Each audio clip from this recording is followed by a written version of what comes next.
Thank you and good morning. It's very nice to see so many of you interested in the brain and learning here this morning after the disco yesterday evening. I come from University of Helsinki and I have recently moved to the Faculty of Educational Sciences, so I'm quite excited about the connection between neuroscience and educational research. My first question to us today is how could brain research help us understand learning? What can brain research actually offer to learning scientists? And of course the first thing that comes to your mind is the methods. How can those methods be applied into the questions of learning sciences?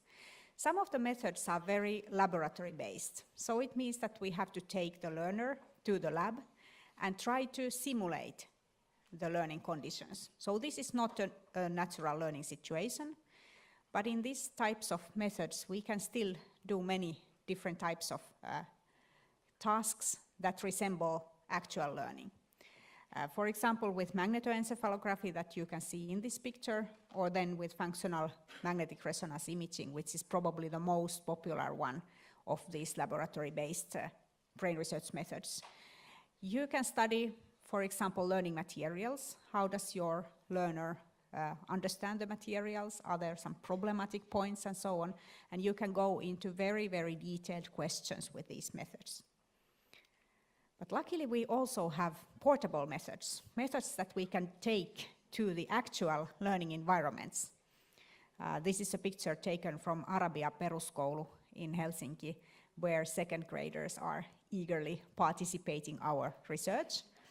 This research is happening in the actual classroom where they study, and we are looking at brain activity that is related to the moment when the teacher calls the pupil by his name. This is the electroencephalogram. This is the oldest brain research method that was invented in Germany in 1920s.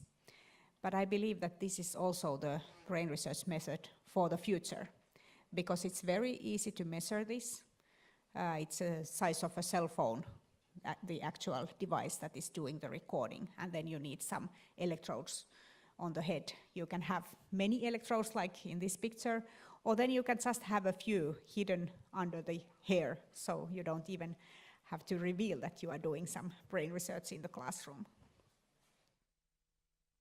And then something that is also very important is the measurements of the autonomous nervous system. These are measurements that are based on the activity of the heart and events also that you can measure from the hands in the skin. These children here are equipped with the measurement devices, and we are studying their autonomous nervous system activity. But you don't see anything because the devices are so small. They are hidden under the shirt of the children and in the wrists of the children. And the children are not bothered by these devices at all. But we get very accurate information about their autonomous nervous system activity during these learning events and during the day in the play school. And then you have a third type of use for brain research methods. And this is something that you can find, with this you can find some hidden learning. Because you can demonstrate that kind of learning that doesn't actually ever surface. You cannot see this learning in the behavior of the learner, but you can measure it from his brain activity. This is an example of a baby study, so we are recording learning from newborn babies. These babies are only a few hours old, and we look at what kind of learning has happened during the fetal period already, and what kind of learning starts to happen when the babies are born. This is really exciting because you cannot see this in the behavior of the child, but you can only record it from the brain responses. Later, when the child grows older, then you can see, of course, the learning also in his behavior. But with brain research, we can already see that before it is in the behavior. So this first category of laboratory-based methods we can use to simulate learning, testing learning materials, understanding basic things about learning. These mobile devices we can use in schools and learning environments, and also to understand how the learning environment is affecting the learning itself. And this third category of brain research methods we can use to bring information of these hidden steps of learning, not only in babies, but in any learner, because you can see learning happening at the neural level before the learner himself knows that he has actually already learned something. Okay, so we have some methods like these, but how do these physiological processes actually affect learning? So what is going on in the physiology of our brain and body during learning? I have used this so-called U-curve to simplify these physiological states that we have. We have to remember that these physiological states are very old, and they are for a certain purpose. So they are not random, but they are really generated, they are defined for a certain situation in our life. One of the most famous states, physiological states, is fight or flight states that you can see there in the top left corner. This is a state where the person feels some kind of threat. Something is threatening this person. This changes completely the physiology in our body and in our mind. When we feel threatened, of course the heart rate goes up, the blood pressure goes up, we start breathing really heavily, everything in our body starts to become ready for fighting or running away. And this is an important physiological state that we share with other mammals and also with other animals. It's completely automatic and it's very, very fast. So any kind of threat that the learner is experiencing will generate this kind of state. Why this state is important? It's because it's not generated only by physical threat, like somebody attacking you, but it's also generated by a mental threat. Too much pressure, maybe too busy days, too many people in the room, too much pressure put on your success, too many exams, too many things in your life, and you start feeling threatened. And this is the way that our body reacts to this. It's not healthy, as you know, if it continues in a long term. But what is important here is that it doesn't affect only your body, but it also affects your mind. Your mind becomes different in this state. In this state, we don't want to take any new information into account. We don't want to learn. We are not capable of learning new things. We are ready to make very fast decisions, fight or flight, and that's it. If we need to learn something new, if we need to collaborate with people, if we want to be open to new ideas, this is completely the wrong state to be in, because this state is only for fight or flight. You have to be fast in your decision, not take into account any new information about anything, just make the decision. If we have our learners in this physiological state, it actually prevents them from learning. So we have to recognize this state and we have to prevent it. We have to help our learners to get away from this fight or flight state. Another very active state, a famous state, is in the upper right corner, the flow state. This is also a physically very active state. Our body is really ready for action, but here we don't feel any threat. Actually, we feel inspiration. We are very much interested in how does the world work? What if I would try this? Would it work? This is the state where we are looking for solutions, and this is also the state where we are getting very inspired and we have new ideas, and we also are very hungry for new information. So we want to find out things, and this is the optimal state for learning. So we have to find ways to allow our learners to reach this flow state. It's not a mystic state at all. It's that kind of best learning state that everybody of us can achieve. So there is no mystery here. When you come down in the U-curve, you find more passive states, and these are of course also very natural. and especially the drowsiness and sleeping states are also very important for our brain. We have to be able to reach those states. We have to be able to come down also in the U-curve, decrease our activity, so that at least in the evening we have these quiet moments when we can actually reach the state of sleep via this kind of very low activity positive states. That's the only way to actually achieve good sleep. So how do we know in which state our learners are? How do we know in which state we are at the moment? Well, you can try to think about that if you recognize any of these states right now. How do we move between these states? Well, music is one important factor here. So music can actually very effectively move us between these states. If we actively listen to energetic music that we like, it will actually help us reach the flow state. Because music speaks directly to the limbic system in the brain. And the limbic system is actually the system that is making the decisions about the physiological states. So when music is heard and appreciated, it starts to speak to the limbic system. It starts to move the person's physiological state in the U-curve. And if the music is positive, energetic, it has a very good feeling and so on, it will allow the person to move towards the flow state. Also, slow music can be used to move us down in the U-curve, to reach these very low energy, drowsy states, which allow then us to fall asleep into a good quality sleep.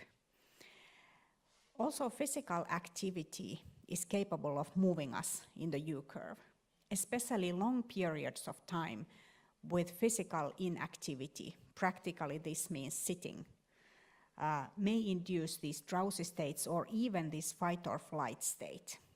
So if we sit down for too long time, our body will start to have this alarming reaction. Something is wrong. Why aren't we moving? Why aren't we active? Why do we have to sit down for such long periods of time? Something must be wrong. This is the message from our bodies, especially in childhood. Many of us have learned to sit for long hours in a row, and that's really unfortunate because it's kind of killing these messages that are coming from our body. But for children, it's very abnormal to be seated for such long periods of time. So we have to pay attention to the physical activity also that is related to the learning. We cannot teach our learners that learning means sitting down. It doesn't. It's the opposite. Learning means being active, and we have to teach this to our learners. These physiological processes affect learning directly. These processes are very old. They are automatically generated, so the learner cannot control them. Only via this external activity this can be controlled. You cannot think, okay, now I want to move myself to this physiological state. It's not possible. You have to do something. You have to engage yourself in some kind of activity in order to move yourself in the U-curve. And fight or flight state is the worst state because this is definitely preventing deep learning. Our physiology is not allowing us to go deep into any kind of problem. It's just for fast decisions, fight or flight. When you're threatened for your life, you just have to make a fast decision. We have to find ways to approach this flow state during learning. We have to be able to engage our students so that they can approach this state. And of course, there is also this question of recognizing your state, recognizing it and also regulating it. This is a very tough homework for all of us. How do you recognize your physiological state, and how do you teach your learners to recognize it and to regulate it? It's not an easy task, but we have to keep this in mind when we think about learning. My next question is about music and how it can enhance brain capacity. So we are now talking about the possibilities of learning and how musical activities can increase those possibilities. This research started from studying the musicians' brains. Musicians are, of course, very interesting to neuroscientists because musicians have voluntarily spent thousands and thousands of hours in practicing something very specific. And what have they been practicing? Well, they have been practicing, of course, listening and fine motor actions and how those two things are connected. But not only those things, they have also been involved in these musical pieces which have certain types of structures. They have also been regulating their attention a lot. Think about a person singing in a choir. This person has to be reading the lyrics, be reading the notes, looking at the choir conductor, listening to his own voice, listening to the other person's voices. There's a lot of work for the attention system in that simple activity of singing in the choir. So all of these tasks that the musicians have been doing, they have actually changed their brains. The first findings came already in the 90s, and these findings have been accumulated ever since. And the findings in a nutshell are that there is more gray matter in a musician's brain compared to other people's brains in certain brain areas. And what are those areas? Well, first of all, the auditory areas, of course, because this is really heavily connected to musical practicing. You cannot play without listening to what you are playing. Then there are also these more gray matter also in the somatosensory and motor areas. This is because music making is actually like a fine motor sport. You have to be able to control your fingers in a very, very precise way.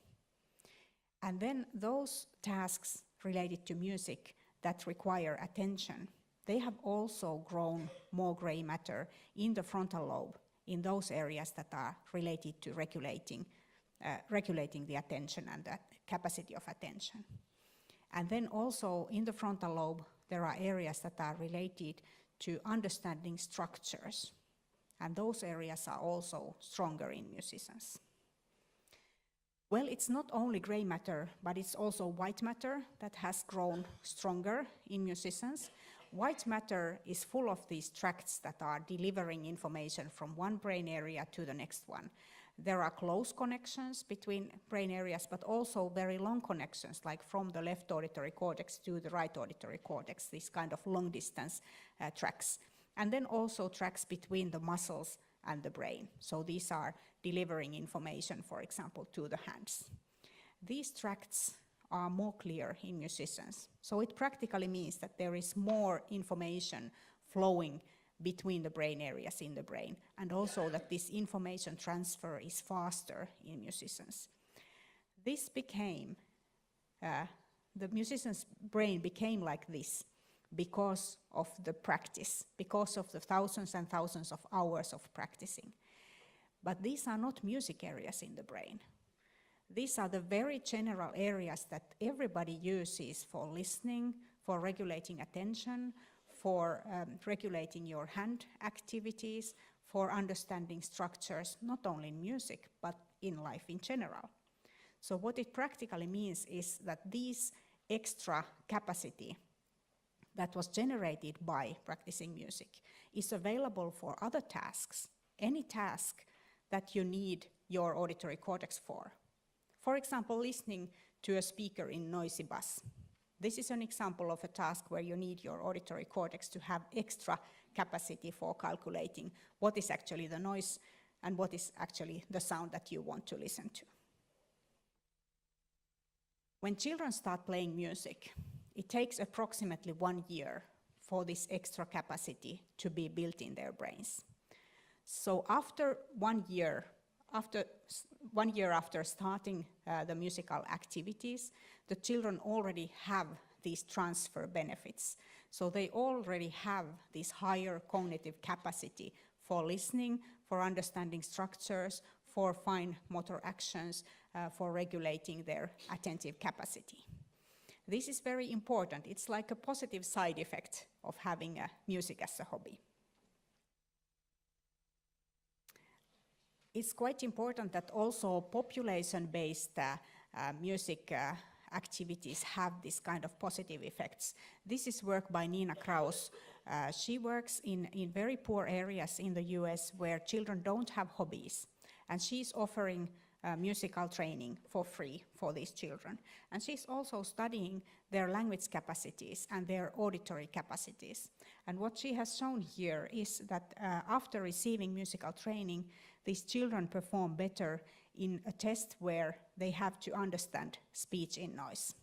Well, speech in noise is a basic task for the auditory system. We need it all the time. Every lesson that you have in the school is full of this task for the auditory system. You have to extract the person who is speaking to you from the background auditory, every types of noises and sounds that you have in the room.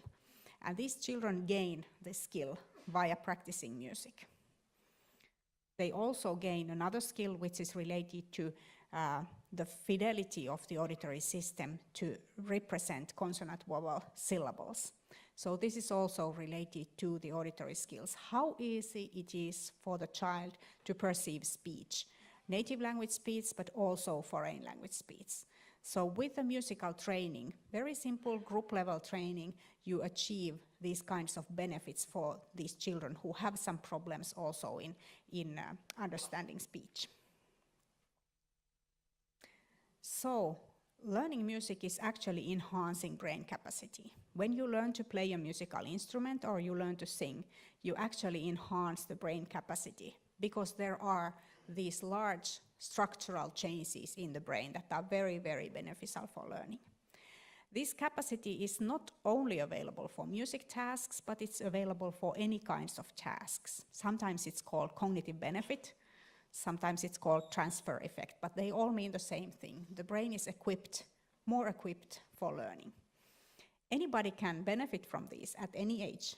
So the same research results are available also from adult learners.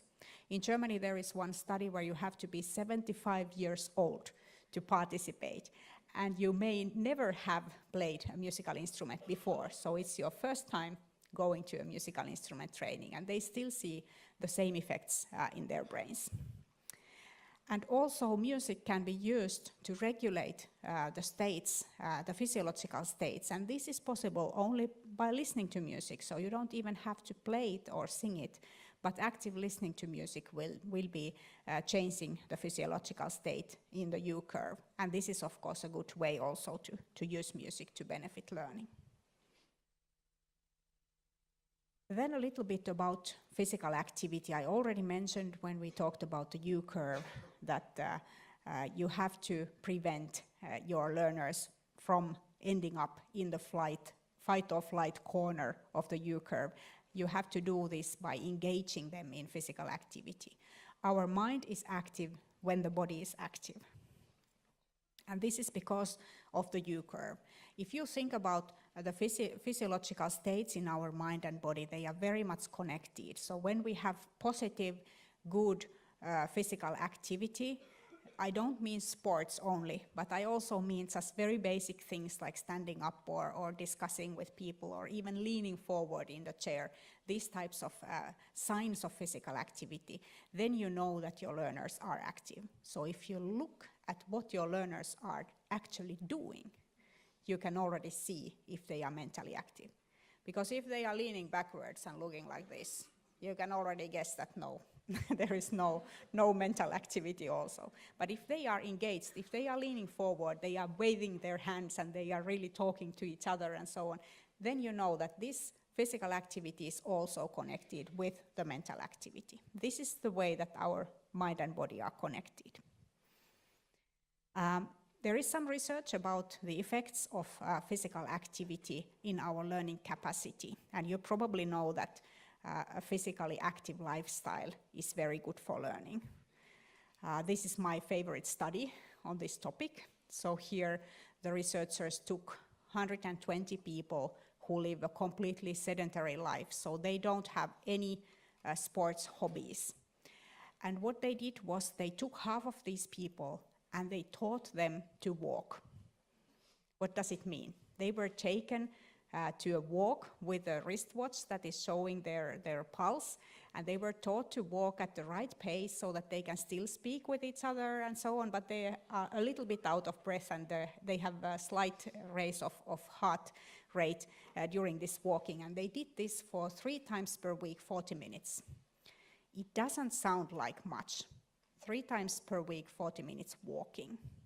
It's not a lot, but in the case of these people, it was a lot because they never did anything like this before. And what actually happened in their brain was that they got these cognitive benefits. So you can see, for example, maybe I can show you with the mouse. You can see here what happens normally in the brain when you grow older. This is a 1-year period, and the volume of the hippocampus is getting smaller. This is not related to any disease. This is normal brain aging, what happens in our brains. But look at what happens in the group who learned to walk. Their hippocampus is growing. Look at this. During this 1-year period, when they had this big change of life, they started walking 3 times per week. Their hippocampus also started growing. And this was also connected to their memory test results. So the memory test result was also getting better during this period of time. So this shows that, first of all, that the structural changes in the brain are very heavily connected to the functional changes. So how they were able to learn new things and how they were able to remember those things that they had to learn. But that they are also connected to activity in life. Not only sports, but just this kind of basic physical activity, going for a brisk walk 3 times per week. So this is about a kind of a physical activity intervention that can increase these memory areas and also memory capacity in the brain. So physical activity is very much connected with our capacity to learn. There are also nice studies about very short-term physical activity which can enhance learning. So you just have a 2-minute very fast physical activity in the classroom, and after that you can see that the learning results are getting better. This is very much related to the regulation of arousal, so you can arouse the states of physical activity in your learners. Then long-term physical activity can enhance learning because it makes your sleep quality better. The brain really needs sleep to consolidate the memory traces. So actually, half of the learning happens at night. In the daytime, you have first the receiving of the information and the structuring of the information, but then the rest of it happens at night, because during the night, the brain actually processes the new information and transfers it to the long-term memory. So this is as important as receiving the information. And then this kind of physically active lifestyle, it enhances learning by keeping these learning areas in the brain young. And this is, of course, especially important in the frontal lobe and in the temporal lobe, in the memory areas and in the hippocampal areas. So we want our learners to have this kind of active, positive lifestyle. And we want our learning environments and our learning events also to support this kind of lifestyle. So not everybody is a sports person, but everybody can be physically active. So some take-home messages from a brain researcher to educators. First of all, you should encourage your learners to have musical hobbies. Practically, in schools, what does it mean? It means that you have to have a room where the students can have their band. You have to have several choirs in the school of different levels, choirs that everybody can join without any musical training, but of course also these higher level choirs. It's not easy for everybody to have a musical hobby. It can be expensive, it can be something that the family is not supporting at all. It can be something that maybe the learner had in the childhood, but now during the youth years it feels a bit expensive, or it feels that we don't have time for that and so on. So it's very good if the school can actually offer this. Then also use music consciously. Bring music into your learning situations because most learners love music. If you want to find one thing that almost every pupil loves. It's music. They listen to music a lot. Make that a conscious thing. Teach them how this listening to music can actually help them in achieving good learning goals. For example, if you have to do your homework and you don't really feel motivated, what can you do? You can take a session of listening to music, maybe even dancing to the music in your home for 15 minutes, and then try again. Let's see if you have already gained some motivation for doing your homework. This is a very simple exercise for the learners to take. You have a goal, and you use music to get into that goal. Then also think about physical activity. How does your learning space look like? Chairs? I guess so. This is a very difficult thing for adult learners. In Finnish schools, I hope you saw it here in Hämeenlinna, the small learners are very active.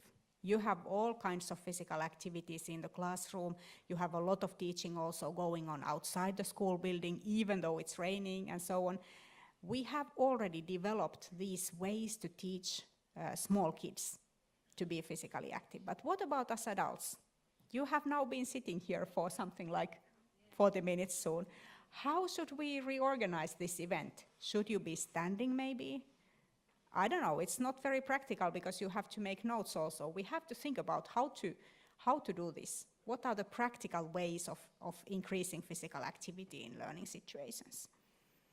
And then of course, appreciate sleep. You should teach your learners that half of the learning actually happens at night. It's the same with physical activity. People recognize this. If they are training and they are physically active sports people, they do appreciate sleep, but you should appreciate sleep also from the standpoint of learning. So you should teach your learners that you have to have long enough sleep, high quality sleep, so that you actually make use of the learning that you have done during the day. If you work hard during the day, don't spoil it at night. And then, of course, I invite all of you to follow brain research results and connect with brain researchers, because I really hope that brain research can be appreciated as one key method of educational sciences. So I welcome you all to Helsinki. We have this central campus. This is the main building of University of Helsinki. And we have very high goals for using neuroscience in educational research. So if you are interested in this topic, please join us.